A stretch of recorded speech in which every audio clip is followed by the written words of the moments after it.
we can continue to see the relationship between the limbs of the internal capsule, the caudate nucleus, the thalamus, and the lentiform nucleus in the sections in the atlas.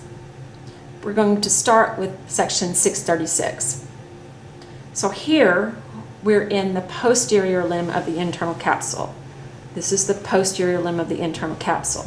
The reason I know that is because the structures medial to that are thalamic structures.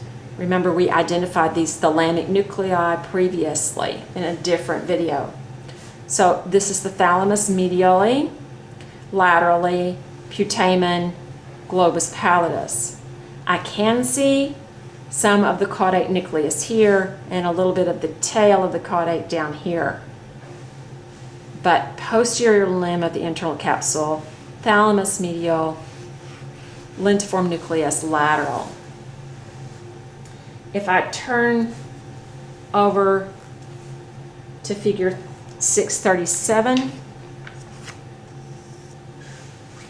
I now am in a situation where I'm at the genu of the internal capsule. This is the most medial point. This is where the internal capsule reaches its most medial extent. This is the genu of the internal capsule, and you can see some thalamic nuclei still sitting here right at that genu, but mostly I'm seeing caudate nucleus and lentiform nucleus, putamen, external segment of the globus pallidus, internal segment of the globus pallidus. Over here you can see it even better, caudate nucleus, putamen, external globus pallidus, internal globus pallidus. So this is a section through the genu of the internal capsule. By the time I get to figure 640, which is here in your atlas, I not only have no thalamus,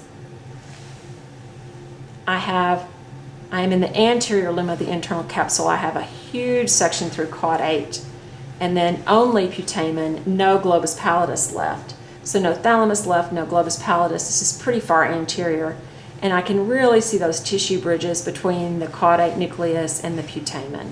So you really can see those striations that causes this structure, caudate and putamen together, to be called the striatum.